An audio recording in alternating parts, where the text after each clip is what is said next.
Moist heat के लिए आपके पास एडवांटेजेस क्या हैं कि वो चीज़ें जिस तरह जो वोलाटाइल हैं जिनका टेम्परेचर ज़्यादा होने पे वो क्या हो सकती हैं, डी नेचर हो सकती हैं, तो उसके लिए हम मॉइस्ट हीट यूज़ करते हैं। ठीक है, मॉइस्ट हीट। फिर डिसएडवांटेजेस में ये है कि थर्मोलेबाइल ऐसे सब्सटेंसेस जो कि थर्मोलेबाइल हैं उनके लिए ये यूज़ नहीं होती। क्रीम्स हैं, ऑइंटमेंट्स हैं, लिक्विड्स हैं, उनके लिए ये मेथड यूज़ नहीं होता। मेथड इसमें कौन कौन से हैं? ड्राई मॉइस्ट हीट के अंदर मेथड्स हैं। पहला आपके पास आता है ऑटोक्लेविंग, जो मोस्ट यूज किया जाता है। ऑटोक्लेविंग है, हीटिंग विद बैक्टीरिसाइड है, हीटिंग विद बॉइलिंग वाटर है, और लास्ट है टेंडिलाइजेशन। 4 मेथड है मॉइस्ट हीट के।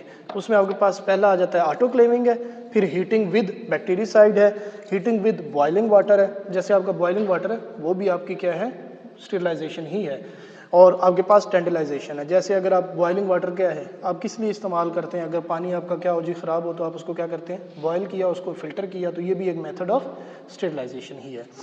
अच्छा, अब आ जाते हैं सबसे पहले हमारे पास है जी ऑटोक्लेविंग। ऑटोक्लेविंग का एक प्रॉपर मेथड है। आपके पास ऑटोक्लेव एक मशीन है जिसका आपने ऑलरेडी प्रैक्टिकल किया भी हुआ है, उसकी भी वीडियो आपके साथ शेयर कर दी जाएगी। आपके क्या होता है जी, ऑटोक्लेव है मॉइस्ट हीट स्टेरिलाइजेशन। सबसे पहले तो इसमें दो चीज़ें हैं। एक, इसमें क्या किया जाता है, टेम्परेचर 120 121 होता है। सेकंड, प्रेशर को क्या किया जाता है, डबल कर दिया जाता है। सेम लाइक इसका वर्किंग प्रिंसिपल है आपका जैसे प्रेशर कुकर घर में इस्तेमाल होता है। जैसे आपका प्रेशर कुकर है ना, वो किस लिए इस्तेमाल होता है जी, वो प्रेशर को बढ़ाता है और आपके क्या कर देता है, चीज़ को जल्दी बॉयल करेगा। सेम आपके पास जो ऑटोक्लेव है वो भी इसी तरीके से प्रेशर जनरेट होगा उसमें, ठीक है, 15 psi या उससे ज़्यादा प्रेशर जनरेट कर दिया जाता है, और उसकी मदद से क्या हो जाता है, आपके पास स्टेरिलाइजेशन होती है, मॉइस्ट हीट होती है। ठीक है, इसका अगर हम proper working steps by check करें तो आपके पास पहला स्टेप होता है कि आपने ऑटोक्लेव को क्या करना है जी, 121 से 134 तक टेम्परेचर आप उसका सेट करते हैं। ठीक है, फिर सेकंड पे आप क्या करेंगे कि 15 से 20 मिनट्स के लिए जो जो चीज़ है उसको प्रॉपर क्या किया जाता है, रैप किया जाता है। इसके अंदर आप बैटरी प्लेट्स हैं, आपकी वायर लूप्स हैं, बीकर्स वगैरह हैं, वो सब के सब इसमें यूज़ हो सकते हैं। ठीक है, अच्छा, अब इसमें एडिशनल स्टेरिलाइजिंग हो रही होती है, और ये आपकी ओवरऑल फंगस है, बैक्टीरिया है, वायरसेस है, उन सब के लिए इस्तेमाल होता है। ठीक है, तो ओवरऑल आपकी ऑटोक्लेविंग इस तरह से है। हीटिंग विद बैक्टीरिसाइड क्या है? हीटिंग विद बैक्टीरिसाइड क्या है कि आप क्या करेंगे कि ऐसा सब्सटेंस, दो तरह के आपके पास सब्सटेंसेस होते हैं। एक होता है बैक्टीरिसिडल,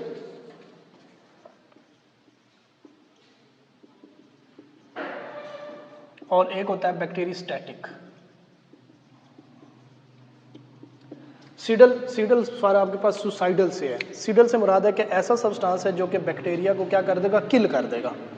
और जो बैक्टीरियोस्टैटिक है वो ऐसा सब्सटेंस होगा कि वो उसको किल तो नहीं करेगा, लेकिन उसकी ग्रोथ को, उसकी रिप्रोडक्शन को रोक देगा। अल्टीमेटली क्या होगा, या उसके किसी ऐसे एंजाइम को जाके ब्लॉक कर देगा कि ऑटोमेटिकली बैक्टीरिया क्या हो जाएगी, उसकी डेथ हो जाएगी। दोनों में डिफरेंस है, एक डायरेक्टली हिट कर रहा है और एक इनडायरेक्टली कर वही काम रहा है लेकिन इनडायरेक्टली कर रहा है। ठीक है, स्पोर्स की फॉर्मेशन को रोक देगा, उसके जो प्लाज्मिड है उसकी जो वो है डिकोडिंग है उसको रोक देगा, उसकी जो प्लाज्मा मेम्ब्रेन है उसके अंदर जाके उसको ब्रेक कर देगा। ठीक है, तो bacteriostatic. Boiling water sterilization instrument like syringes and knifes, blades वगैरह के लिए आप क्या करते हैं, बॉइलिंग वाटर को यूज़ करते हैं। ठीक है, बॉइलिंग वाटर के अंदर आप क्या करते हैं, कंप्लीटली डिप कर देते हैं बॉइलिंग वाटर के अंदर फॉर 20 मिनट्स। तो ये आपका इन प्रोसेस मेथड भी हो सकता है। इन प्रोसेस मेथड कैसे है कि आप बॉयल वाटर के अंदर अपनी जो चीज़ें इस्तेमाल की हैं वो रखते जाते हैं और उसके अंदर से आहिस्ता आहिस्ता से निकालते रहते हैं। तो क्या होता है कि आपकी जो बैक्टीरिया है, कंटेमिनेशन है, उसके चांसेस कम हो जाते हैं, क्योंकि वो मैक्सिमम किसके साथ रहेंगे, उसी के साथ रहेंगे। इसके बाद आपके पास आता है टेंडलाइजेशन। टेंडलाइजेशन क्या, process design to reduce the level of activity of spores. आपकी जो बैक्टीरिया के या फंगस के स्पोर्स की फॉर्मेशन होती है, जिसकी वजह से क्या होता है कि वो पहले जनरेशन है, फिर स्पोर्स बनेंगे, फिर दोबारा बन जाएंगे, फिर बनेंगे, इस तरीके से वो ज़्यादा से ज़्यादा चीज़ें बनती जाएंगी। तो उसको कम करने के लिए आप क्या मेथड यूज़ करते हैं, टेंडलाइजेशन। इसका मेथड क्या है, सबसे पहले आप क्या करेंगे, बॉयल करेंगे टिपिकली 20 मिनट्स के लिए एटमॉस्फेरिक प्रेशर पे। सिंपल आप क्या करेंगे, प्रेशर जो सिंपल है उसके ऊपर, फिर उसको कूल करेंगे, इंक्यूबेट करेंगे 1 दिन के लिए। ठीक है, फिर उसके बाद आप boiling, cooling, incubating for a day, boiling, cooling, incubating for a day and finally boiling again, यानी कि 3 दिन तक आप उस चीज़ को आहिस्ता आहिस्ता से। अब असल में क्या हो रहा होता है कि आपकी बहुत से ऐसी चीज़ें होती हैं जो कि आप ड्राई हीट करें तब भी उनको कोई ना कोई डीनेचर हो जाते हैं। आप उनको इंसिनरेशन पर आएँ तब भी, अगर आप मॉइस्ट हीट करते हैं तब भी उनमें कोई ना कोई इशू आ जाता है। तो फिर आपके पास नए नए मेथड्स डिवाइस होते हैं, उनमें से ये एक टेंडलाइजेशन है, ठीक है। अब टेंडलाइजेशन के साथ साथ आपके पास स्टेरिलाइजेशन बाय रेडिएशन है। स्टेरिलाइजेशन बाय रेडिएशन, रेडिएशन आपके पास जो है वो बहुत ही अच्छा मेथड है जिसको हम यूज़ करते हैं किसके लिए, स्टेरिलाइजेशन के लिए।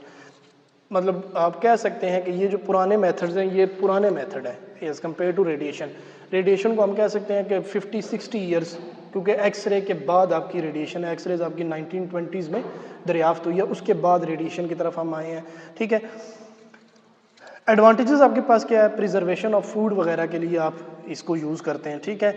Use for sterilization of some bacterial और वायरल इन्फेक्शंस के लिए भी इस्तेमाल होती है। अब इसका डिसएडवांटेज क्या है कि आपकी जो रेडिएशन वाली है ये हाई कॉस्ट है, क्योंकि आपके पास स्पेसिफिक कोई क्या होगी, आपकी डिवाइस होगी जिसकी मदद से आप क्या कर रहे होंगे, ये स्टेरिलाइजेशन करेंगे, ठीक है। रेडिएटर्स वगैरह, दूसरा इसका नुकसान क्या हो सकता है कि जो आपका रेडिएटर है वो आपके लिए इटसेल्फ हार्मफुल भी हो सकता है। इटसेल्फ हार्मफुल भी हो सकता है कि आप स्टेरिलाइजेशन कर रहे हैं, उसको हैंडल करते हुए अगर मिस हैंडलिंग हुई तो वो इटसेल्फ आपके लिए भी नुकसानदेह है, रेडिएटर इटसेल्फ, ठीक है। तो इस तरीके से है। अच्छा, अब वो कहता है कि कौन कौन से मेथड्स अभी तक हमारे पास हैं। उसमें हमारे पास एक्स रेज हैं, गैमा रेज हैं, और आपके पास इलेक्ट्रॉन बीम को हम यूज़ करते हैं एज इसके लिए। अब ये पूरा आपका क्या हो गया, पहला मेथड। पहला मेथड कौन सा था, physical sterilization, physical method for sterilization. उसमें ड्राई हीट है, हॉट एयर एवन को यूज़ किया जाता है। फ्लेमिंग है, फ्लेमिंग का आप क्या कर रहे होते हैं, डायरेक्टली आप उसके साथ डायरेक्ट हीट करते हैं और इन प्रोसेस भी आप हीटिंग करते हैं। इंसिनरेशन आपका हॉस्पिटल का वेस्ट प्रोडक्ट है, लेबॉर्ट्री का वेस्ट प्रोडक्ट है, आपकी इंडस्ट्री का वेस्ट प्रोडक्ट है, उसको आप क्या करते हैं, स्टेरिलाइज करके इंसिनरेट करके तब उसको डंप करते हैं, तब आप उसको साइड पर फेंकते हैं। ऐसा नहीं है कि जी आपका हॉस्पिटल या उसका वेस्ट है तो आप उसको उसी तरीके से जैसे आपका बाकी वेस्ट है उसके साथ मिक्स करके तो आप बाहर फेंक दें, वो आपका क्या होगा, हज़ार्डियस हो जाएगा, पूरी इन्वायरमेंट के लिए नुकसानदेह होगा। मॉइस्ट हीट है, उसमें ऑटोक्लेविंग है, स्टेरिलाइजेशन बाय आपके बैक्टीरियासीडल के साथ आप कर सकते हैं, और टेंडलाइजेशन मेथड है या बॉइलिंग वाटर का मेथड है। ये आपका क्या था, फिजिकल मेथड।